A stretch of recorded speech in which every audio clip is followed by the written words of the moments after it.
Esprit libre. Elle aimait la vie et la vivait pleinement. Et de ce point de vue, c'était encore plus dur.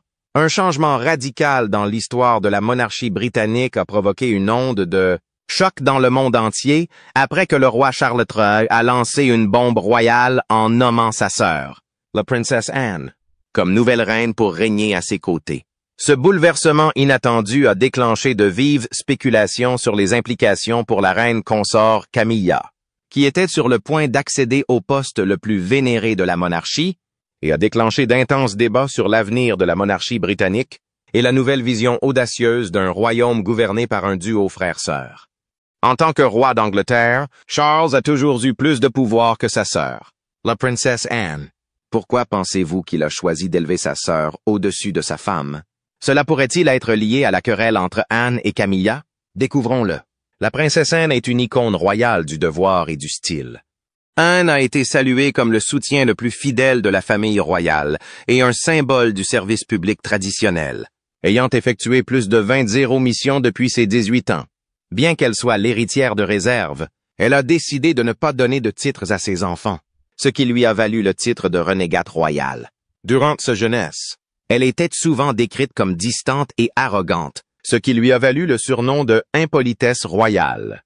Elle a fait sensation en demandant aux photographes de la laisser tranquille lors des concours hippiques de badminton en 1982. Vanity Fair a noté sa langue acérée et ses remarques pleines d'esprit, similaires à celles de son père. En repensant à son rôle public au début, elle a souligné qu'il ne s'agissait pas seulement de cocher des tâches, mais d'aider.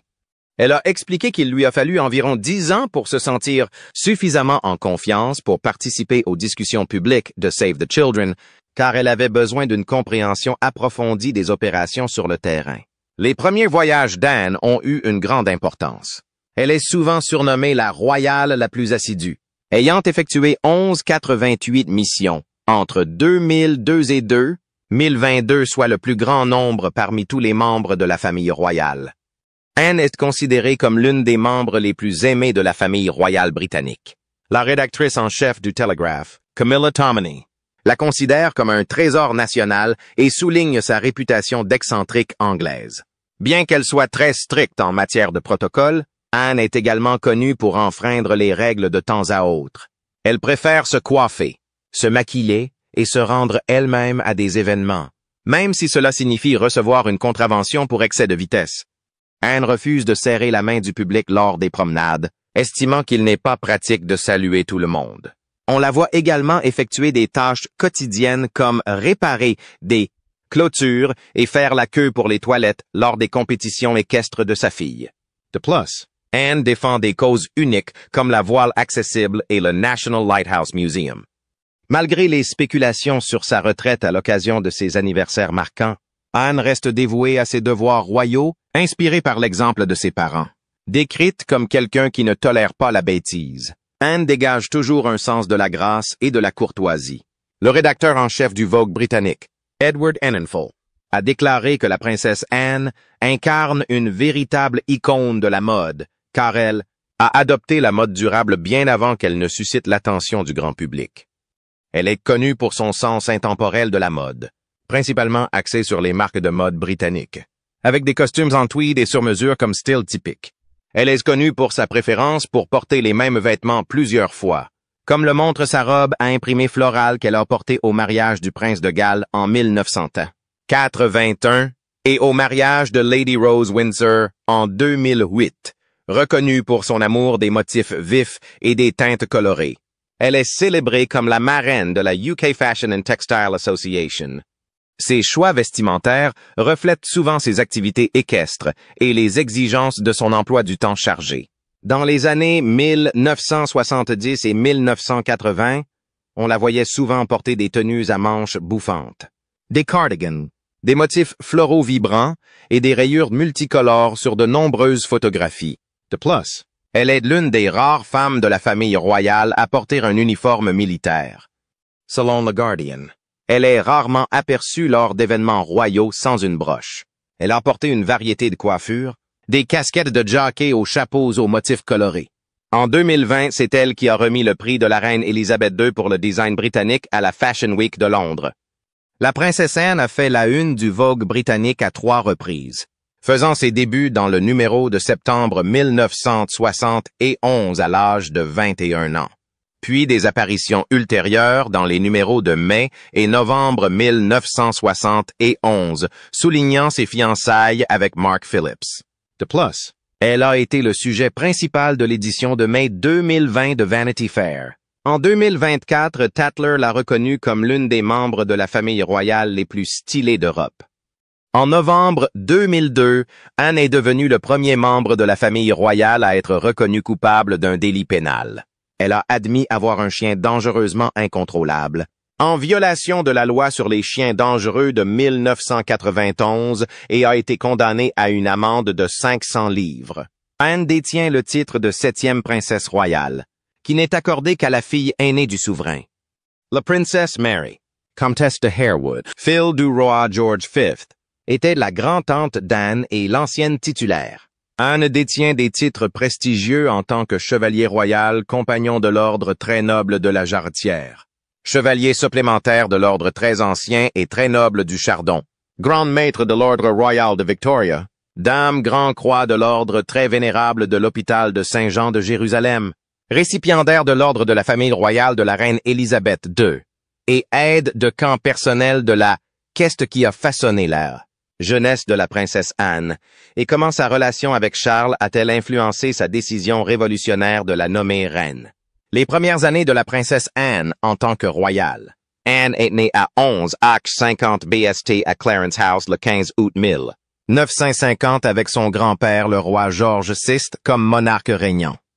Elle est la deuxième enfant et la seule fille de la princesse Élisabeth, duchesse d'Édimbourg, plus tard connue sous le nom de reine Élisabeth II, et de Philip, duc d'Édimbourg.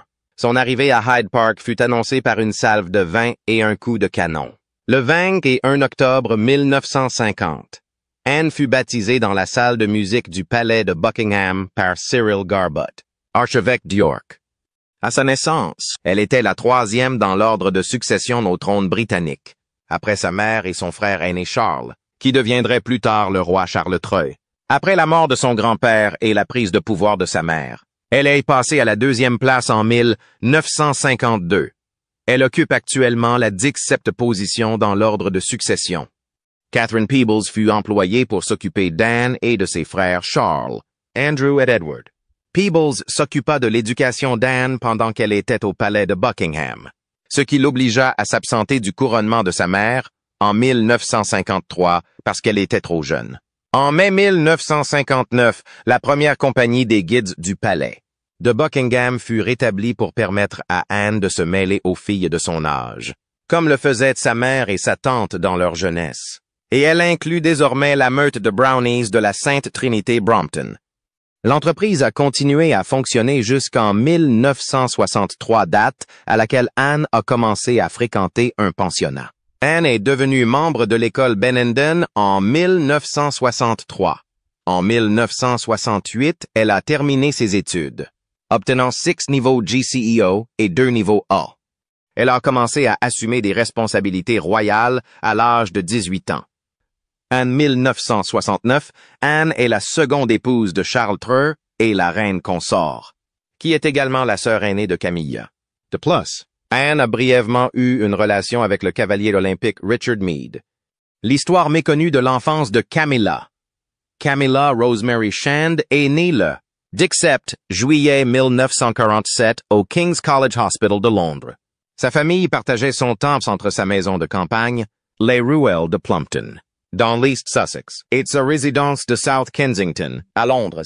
Le Major Bruce Shand, ancien officier de l'armée britannique devenu homme d'affaires, et l'Honorable Rosalind Cubitt, fille de Roland Cubitt, Troyes Baron Ashcombe, étaient ses parents. Camilla a une sœur, Annabel Elliot, plus jeune, et d'un frère, Mark Shand, aujourd'hui décédé. L'une des arrière-grand-mères de sa mère, Alice Keppel, était la célèbre maîtresse du roi Édouard V. Camilla a été baptisée à l'église Saint-Pierre de Furley, dans l'East Sussex, le 1 novembre 1947. Dans les années 1960 et 1970, Rosalind, a participé activement à des œuvres caritatives en faisant du bénévolat à la Chailey Heritage Foundation, qui aide les jeunes enfants handicapés près de chez eux dans le Sussex. Après sa retraite de l'armée, Bruce Shand a participé à plusieurs opportunités commerciales, principalement en tant qu'associé de Block Gray & Block, une société de négoce de vin située à South Audley Street, Mayfair. Il a ensuite travaillé avec Ellis, Sonnet Vidler à Hastings à Londres. Durant ses premières années, Shand a cultivé un amour pour les livres, grandement inspiré par les histoires que lui racontait régulièrement son père.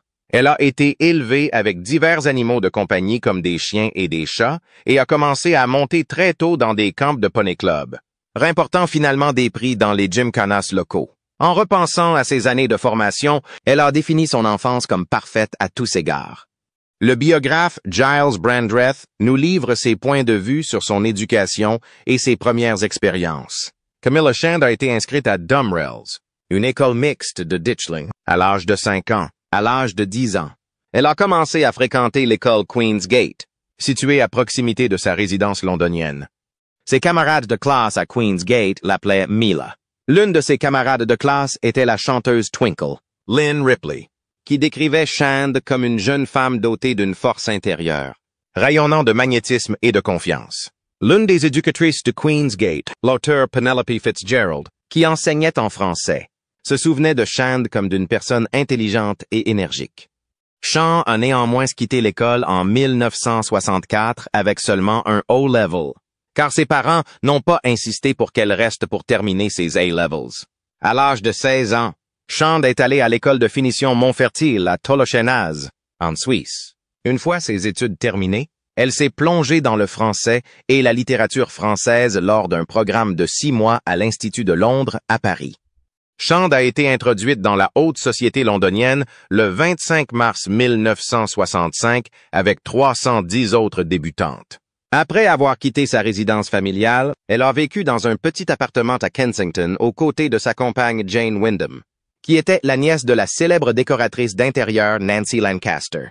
Elle a ensuite déménagé dans un appartement plus grand à Belgravia, où elle a résidé avec sa propriétaire, Lady Moira Campbell, qui était la fille du quadriduc d'Abercorn.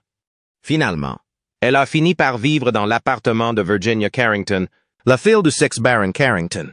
Virginia a été mariée à Lord Ashcombe, l'oncle de Shand, de 1973 à 1979, et plus tard. En 2005, elle a commencé à travailler comme assistante spéciale pour Camilla et Charles. Pendant toute cette période, Shand a été secrétaire pour plusieurs entreprises situées dans le West End.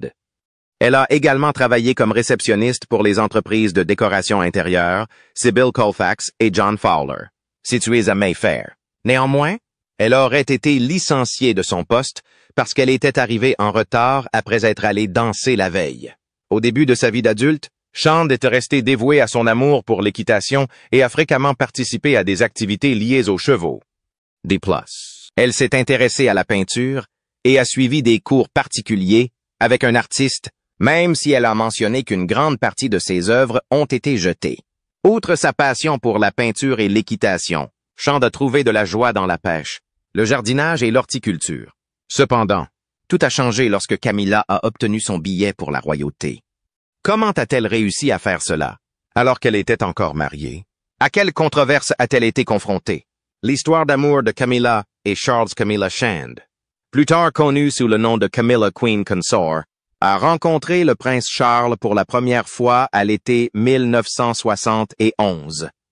Avant cette rencontre, Camilla avait rompu avec Andrew Parker Bowles en 1970, qui a ensuite entamé une relation avec la princesse Anne. Même s'ils faisaient partie de cercles sociaux similaires et assistaient aux mêmes événements, Camilla et Charles ne se sont rencontrés qu'après avoir été officiellement présentés par leur amie commune, Lucia Santa Cruz. Bien que l'on pense généralement qu'ils se sont rencontrés pour la première fois lors d'un match de polo, leur première interaction a eu lieu à la résidence de Santa Cruz. Après leur première rencontre, Charles et Camilla ont rapidement établi une connexion profonde qui a fini par se transformer en une relation amoureuse. Leurs amis étaient au courant de leur amour et ils allaient fréquemment à des matchs de polo à Smith's Lawn dans le Windsor Great Park, où Charles participait également. Il se rendait également régulièrement au club Annabelle's, un club réservé aux membres situé à Berkeley Square, à Londres. Charles et Camilla devinrent plus intimes, lui se rendant à Plumpton pour rencontrer sa famille et elle rencontrant certains membres de la famille royale. Cependant, leur relation rencontra des difficultés lorsque Charles rejoignit la Royal Navy au début de 1973, ce qui conduisit à leur séparation. Plusieurs théories ont circulé sur les causes de leur séparation. Dans le livre Royal de Robert Lacey, paru en 2008, il est sous-entendu que Charles croyait avoir croisé Camilla à un moment, inopportun de sa vie et ne lui aurait pas demandé de l'attendre pendant qu'il servait dans la marine. Dans le livre Diana de Sarah Bradford, publié en 2007, il est avancé une théorie selon laquelle Lord Mountbatten, qui était le grand-oncle de Charles, aurait joué un rôle important dans l'organisation de la mission outre-mer de Charles. Cette décision aurait été prise pour rompre ses liens avec Camilla et faciliter sa demande en mariage à la petite-fille de Mountbatten, Amanda. D'autres sources indiquent que la reine Élisabeth, la reine-mère, n'a pas soutenu Camilla et a préféré que Charles épouse un membre de la famille Spencer, avec laquelle ils entretenaient une relation de longue date. En outre, des rapports indiquent que Camilla aurait envisagé d'épouser Andrew Parker Bowles, avec qui elle entretenait une relation tumultueuse qui a débuté à la fin des années 1960. Il existe également une croyance selon laquelle Charles aurait choisi de repousser son mariage jusqu'à l'âge de 30 ans. Camilla a rencontré de nombreux obstacles sur son chemin pour épouser Charles et rejoindre la famille royale. Après son mariage, le 9 avril 2005, elle a obtenu le titre de princesse de Galles, mais en signe de respect envers la princesse Diana. Camilla a choisi d'être connue sous le nom de duchesse de Cornouailles.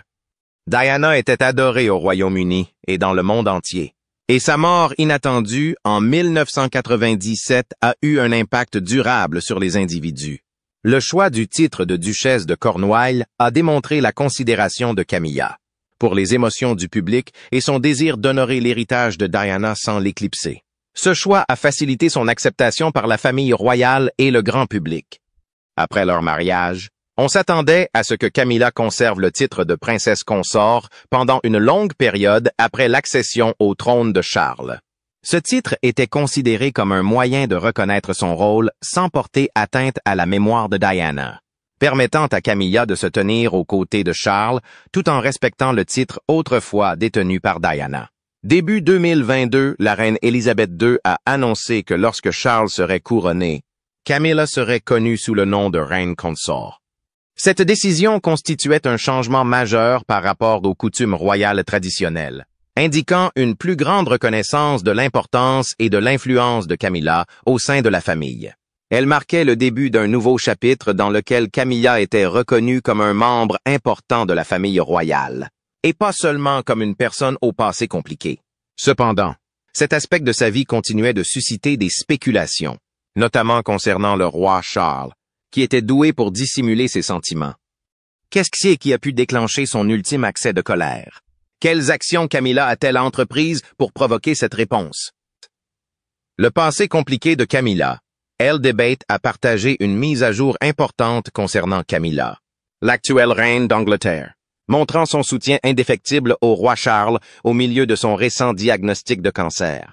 Leur relation, qui a commencé en 1970, a rencontré de nombreux défis, avant de finalement aboutir à leur mariage en 2005, avant d'épouser Charles. Camilla était auparavant mariée au brigadier général Andrew Parker Bowles, et tous deux ont été impliqués dans des scandales, notamment concernant des relations extraconjugales. Tandis que Camilla était impliquée avec Charles, Andrew avait également une part de responsabilité dans la situation. Même si elle a reçu beaucoup de critiques, Camilla a soutenu Charles dans les moments les plus difficiles, comme après la mort de la princesse Diana.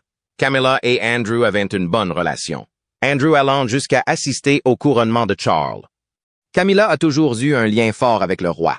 La parole est à toi, Orlando.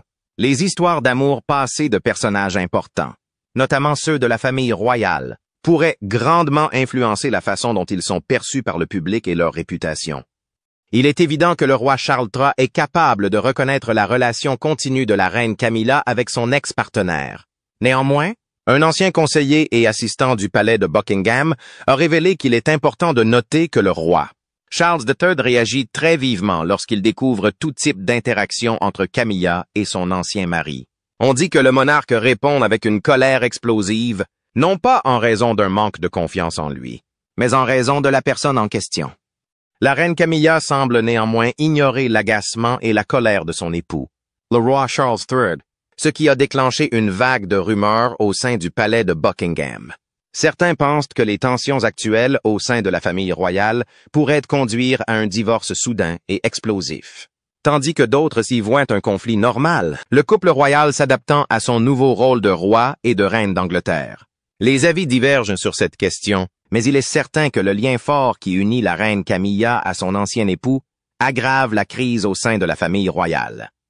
D'après un ancien membre du personnel, il est probable que cette situation aura des effets à long terme. L'incertitude actuelle demeure due au calme et à la patience dont fait preuve le roi Charles III. Même si sa colère est censée avoir le pouvoir de perturber Buckingham Palace, il reste à déterminer quelle sera la réaction du roi dans cette situation. Les médias britanniques ont récemment publié un reportage passionnant décrivant les interactions amicales de la reine Camilla avec son ex-mari. L'atmosphère actuelle est très tendue. Comment cela a-t-il également créé une rupture entre la princesse Anne et Camilla et de quel côté Charles s'est-il rangé? Continuez à regarder pour en savoir plus. Tensions entre la princesse Anne et Camilla. La princesse Anne, unique fille de la reine Élisabeth II et sœur du roi Charles III, s'inquiétait au départ de Camilla et de sa possible position de reine consorte. Dans sa biographie, Camilla, duchesse de Cornouailles, une survivante royale. La biographe royale Angela Levin explore les premiers conflits entre Anne et Camilla. Le comportement franc et honnête d'Anne l'a amené à garder ses distances avec Camilla pendant longtemps, ce qui a conduit à une relation tendue et gênante entre elles. Camilla a eu du mal à gérer l'attitude distante d'Anne. Les inquiétudes d'Anne concernant l'approbation de Camilla par la famille royale allaient au-delà des préoccupations individuelles, suggérant une tension plus profonde entre les deux femmes. Le couturier de la princesse Diana a déclaré qu'Anne doutait que Camilla soit apte à être reine. Un commentaire qui reflétait non seulement des sentiments personnels, mais remettait également en question la légitimité de Camilla en tant que royale.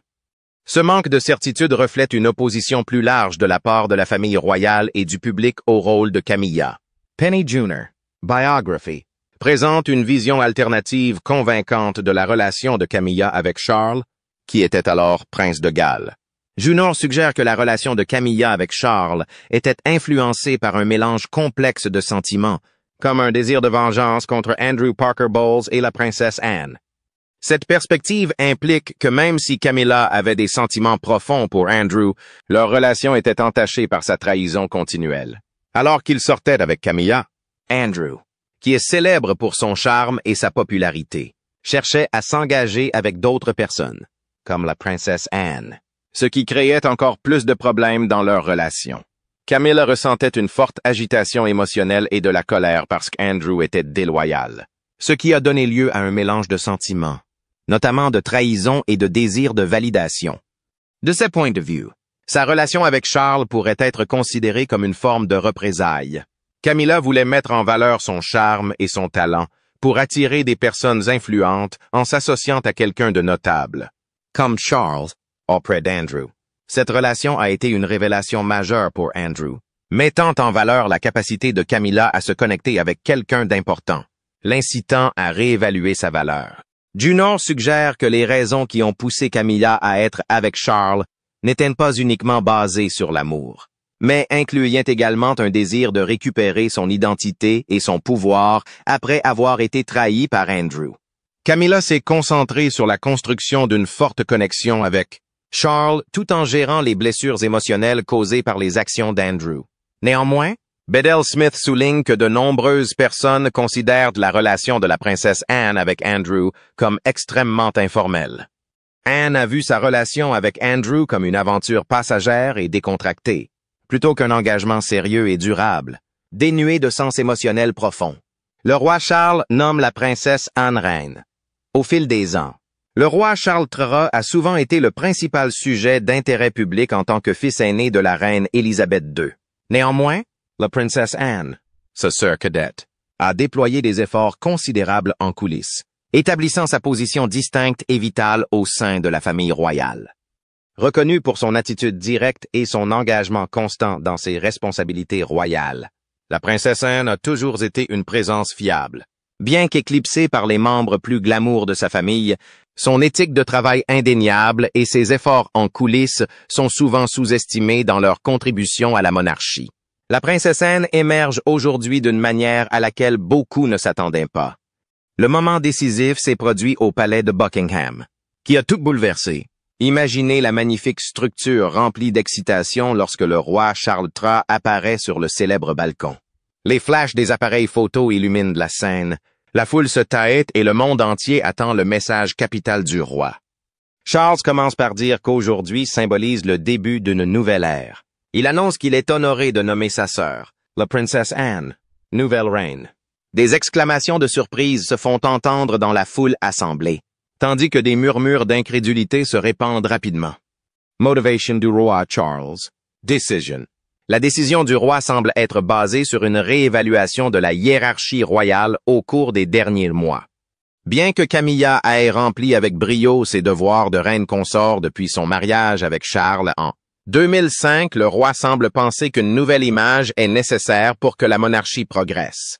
La princesse Anne, avec sa nature terre-à-terre et son engagement indéfectible envers ses responsabilités, pourrait représenter le personnage royal contemporain que Charles considère comme essentiel à la pérennité et à l'importance de la monarchie au 21e siècle. Ce choix signifie bien plus qu'une simple décision individuelle. Cela signifie un changement possible dans la façon dont la monarchie interagit avec le public et s'adapte aux circonstances. À mesure que la nouvelle du remaniement royal se répandait, les réactions ont afflué du monde entier. Les plateformes de médias sociaux ont été inondées de commentaires, avec des hashtags tels que #QueenAnne et #CrowningMoment qui sont devenus populaires dans le monde entier. Les fans et les observateurs de la famille royale ont été tout aussi ravis du statut récemment acquis par la princesse Anne. Anne a reçu de nombreux éloges pour son dévouement aux responsabilités royales, comme l'a déclaré un tweet populaire, « Enfin une reine qui n'a pas peur de travailler dur et d'accomplir des tâches ». La nature terre-à-terre de la princesse Anne est admirée depuis un certain temps, et cette récente mise à jour a encore renforcé son statut de l'un des membres les plus dévoués de la famille royale. Néanmoins, ce changement de personnalité au sein de la monarchie ne plaît pas à tout le monde. Les critiques s'inquiètent du manque de charisme de la princesse Anne pour représenter la monarchie en tant que personnalité publique. Certains sceptiques se demandent si elle pourra établir un lien avec le public britannique comme Camilla l'a fait au fil des ans. Un commentateur s'est demandé si la princesse Anne avait la capacité de communiquer avec le public comme le fait Camilla, ce qui a soulevé le débat actuel sur les caractéristiques que devrait posséder une reine contemporaine. Ce moment symbolise une expédition royale sans précédent. La princesse Anne a consacré discrètement son temps pendant de nombreuses années, travaillant avec diligence dans les coulisses pour construire son héritage de service. Aujourd'hui, avec cette soudaine ascension au trône, elle doit faire face à la tâche de guider la monarchie vers l'avenir. Le nouveau rôle de la princesse Anne au sein de la monarchie pourrait représenter un changement significatif dans le fonctionnement de la famille royale, qui doit s'adapter à l'évolution de l'opinion publique et à son importance mondiale. L'orientation future de la monarchie britannique dépendra de sa capacité à associer efficacement tradition et modernité. Le monde entier observe avec anxiété la princesse Anne, longtemps restée dans l'ombre, émerger avec assurance sous les projecteurs. Quelle a été la réaction de Camilla à cette annonce révolutionnaire? Quel message Charles a-t-il voulu transmettre avec cette décision majeure? Le passage de Camilla à la princesse Anne. Camilla, autrefois une figure controversée, a travaillé sans relâche pour gagner sa place au sein de la famille royale.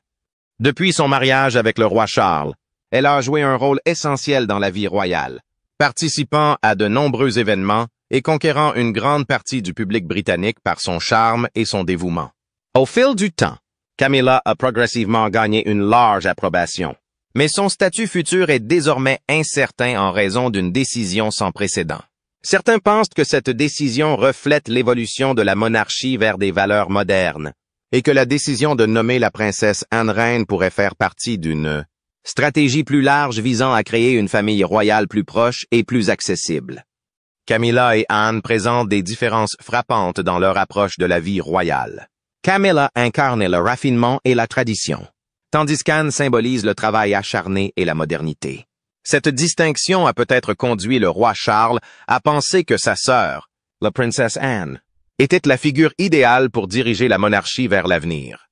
L'accession potentielle de la princesse Anne au trône représente bien plus qu'un accomplissement personnel.